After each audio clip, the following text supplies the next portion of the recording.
Yo, what is good, YouTube? And today we're going to be testing the new limited Valentine's Day character that has just come out. And of course, it is going to be Tori, as you see on your screen here. We just actually pulled her.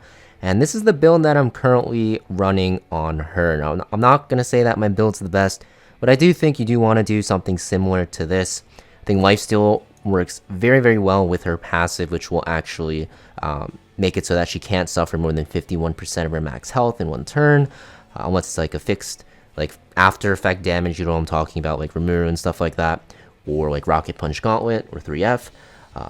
And she also synergizes very well with buffs, because you're going to see that she is going to have every single buff granted to her be undispellable, and you're going to have a 20% chance based off the buffs that you get to get Cascade, which deals fixed damage.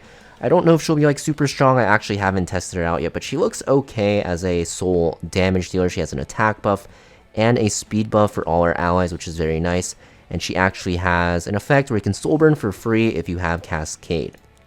Now, I do have her on pen set because she doesn't have penetration built into her S1, and she is only going to be S1ing, which is single target for damage.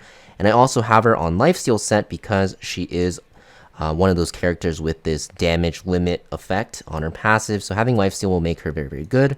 And for her artifact, I do have her own, but I decided why not just use Dark Blood Keeper, which is Janua's, and that's because they basically do the same thing. They give you flat attack.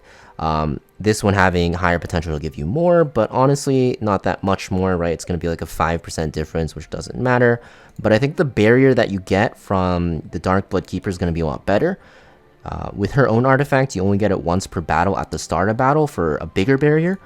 But with Janua's, you're going to get it more frequently, basically every single time you S3, which is a lot more effective in longer fights, obviously. So I think this is the better option. Of course, you can run her on other damage artifacts, but I think it's really up to you. And of course, it is day one of testing, so no one really knows.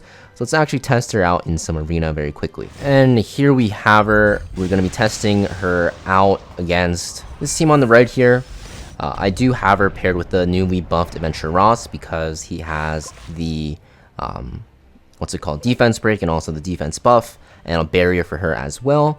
And I have her paired with some other utility units like Ocean Mizuka and Rowana. Kind of want to test her out as a soul damage dealer, and she works very, very well with characters that can buff her, right? And you can see I have 2 buffs already. Now I'm going to S3. Ice Cream Cone buff will stay on until you get hit, so it's actually going to give her more chances to proc her Cascade, which she does. And because I have Cascade, which proc from having 5 buffs or more at 100% chance, I can soul burn for free here. And I think I'm going to go into the ML Lua. I think I want to take her out so she can't land these debuffs. And it's an easy one-shot. So you can see that her soul burn S1 does a ton of damage. And now I think I will go into the Mort here. Defense break lands, and you can see that one shot by the Tori. And I didn't get lucky there because I do have 100% effect in this on my A Ross. It's pretty good. Now I S3 here for safety, and you're going to see that this buff cannot be stripped off by something like Afternoon Soak Flan's ability. So very, very good. I think, does it strip? I kind of forgot. I think her S3 strips, maybe it doesn't. But regardless, I have Revive and all of these buffs. And the best part is going to be that I can just keep going into Afternoon Soak Flan. And looks like I did not get Cascade this time because I think it's every 2 turns, yes. So there is a cooldown on it, otherwise it'd be like super, super broken. But here I'm going to S3, give defense buff again to everyone, just to keep the buffs on her rolling. This will proc young Senya, but shouldn't matter too much,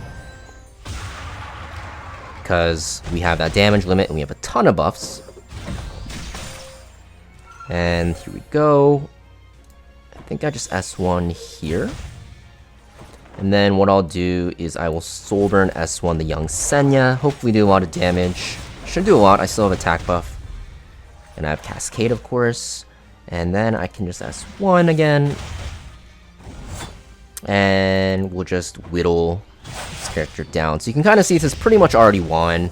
She works very well with characters that can give her barriers. Honestly, if you run a setup like I am here, where you have a lot of utility around her, you probably don't even need the lifesteal set on her. So if you don't have lifesteal set, you can probably get off easy with using like a speed set or destruction set even for higher damage output.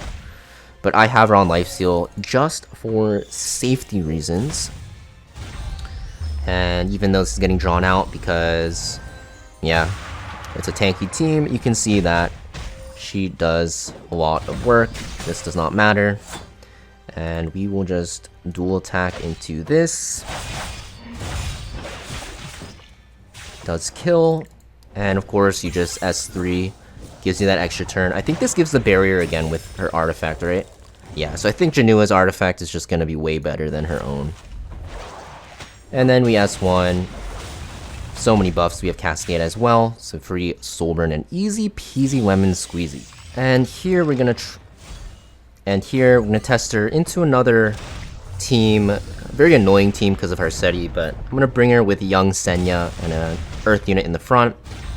And you're gonna see that young Senya is also very good with her because she can cleanse the openers. As long as you get the dispel off in the beginning, you're pretty much set, because she can get up all those buffs. Tori can get up all those buffs on herself and be a lot safer, right, when she S3s and actually gets that barrier here. This is Mort's S3, ton of damage. Pretty much already won off that, but not quite, because we have young Senya here.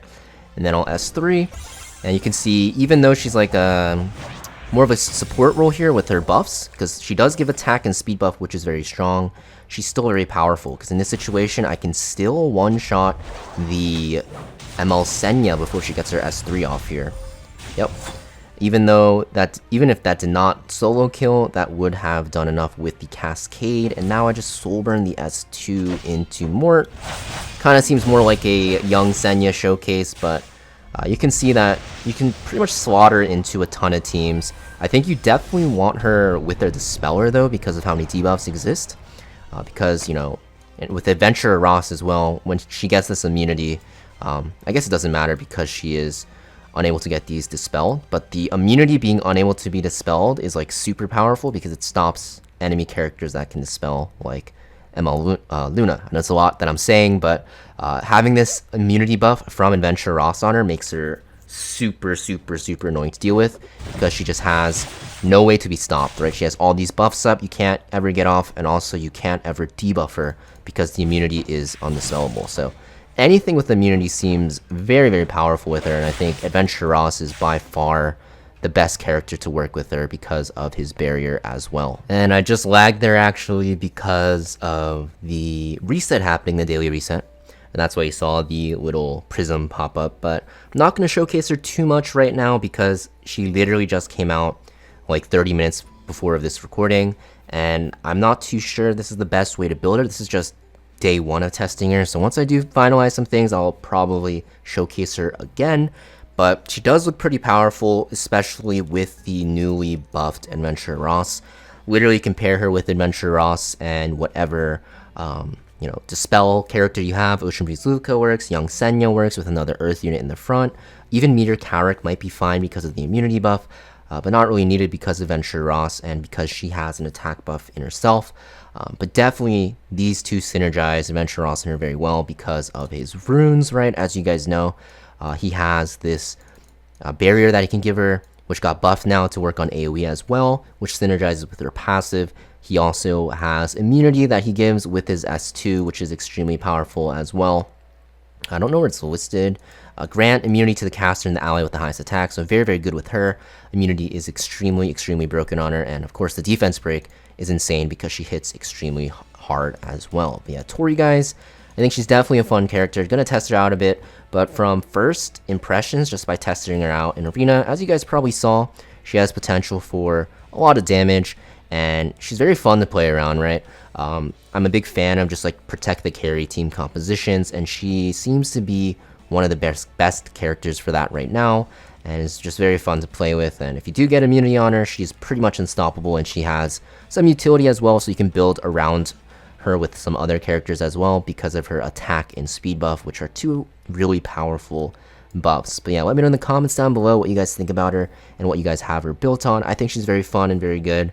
I'm curious what you guys think. Thank you for watching, guys, and I'll see you guys next video. Peace.